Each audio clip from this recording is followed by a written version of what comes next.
안녕하세요. 미역TV 박주환입니다. 전일 악조건 속에서도 라이브 방송에 참여해주신 분들께 감사 말씀 전합니다. 쓸 수 있는 장면들을 최대로 건져내서 업로드하도록 하겠습니다. 다시 한번 감사의 말씀 전합니다.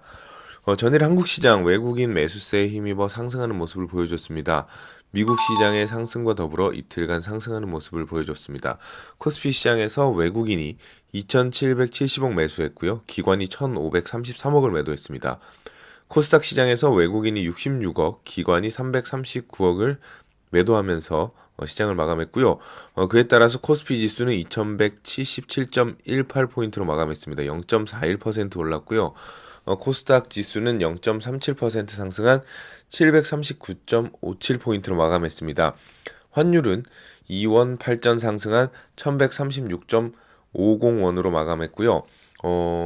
최근 원달러 환율이 지속적으로 상승하는 모습을 보여주고 있습니다. 이러한 환율 환경이 지속된다라고 하면은 엔저의 틈을 타서 한국 수출품들의 실적이 호조를 보일 수 있습니다. 대표적으로 현대차 같이 일본의 도요타 자동차와 직접적으로 경쟁하는 회사들의 경우 수출 경쟁력에서 우위를 점하면서 실적 상승을 견인할 수 있을 것으로 보여집니다.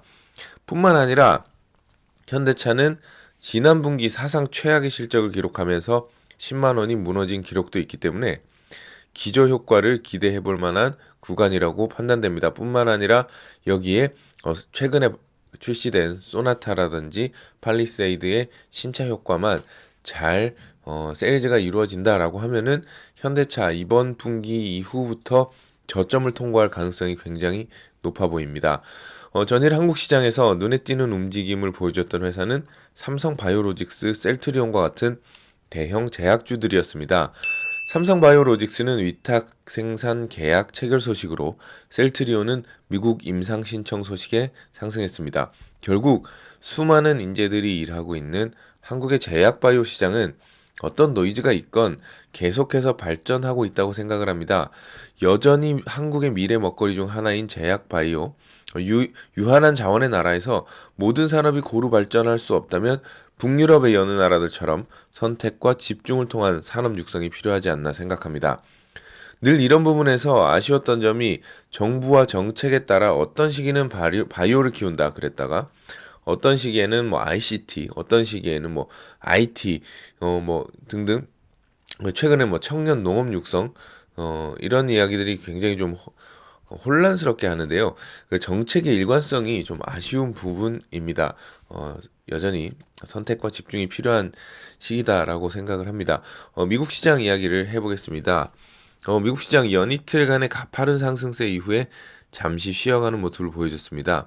특별한 호재나 악재가 등장하지 않은 시장에서 월그린이라는 대형 약국 체인이 10% 이상 하락하는 모습을 보여줬습니다. 당연히 실적 미스에 대한 이슈가 있었겠죠.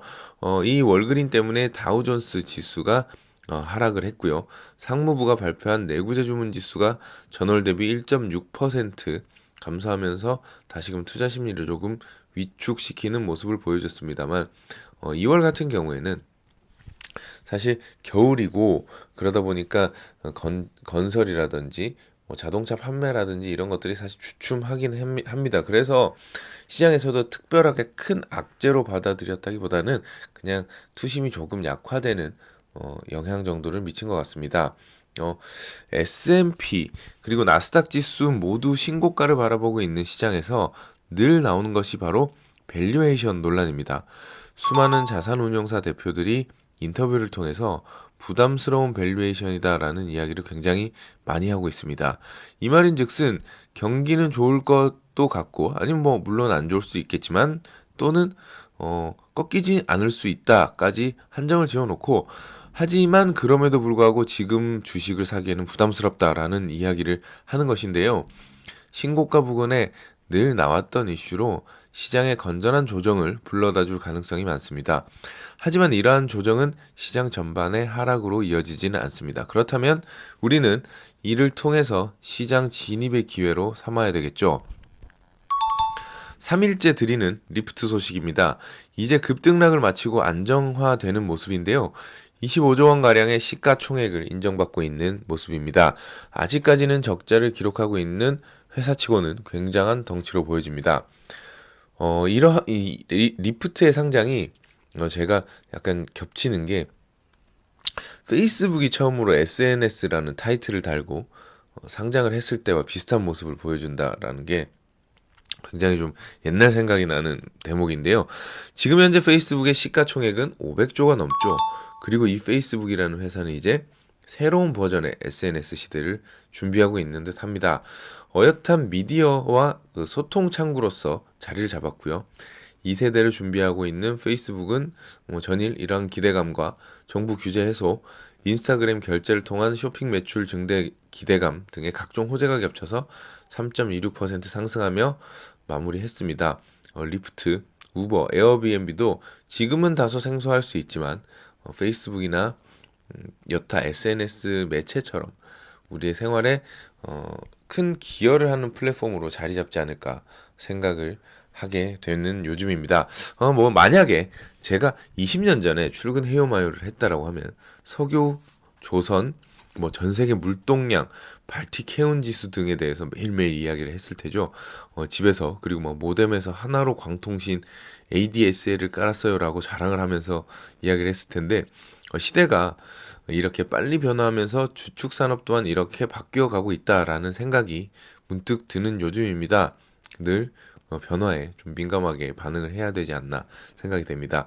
네, 이상 시장 이야기를 모두 마치겠습니다. 여러분들 오늘까지 춥다고 하네요. 출근길 좀 조심하시고요. 저는 내일 시장 이야기 출근 해요마요로 찾아뵙겠습니다. 여러분 고맙습니다. 지금까지 미역TV 박주환이었습니다.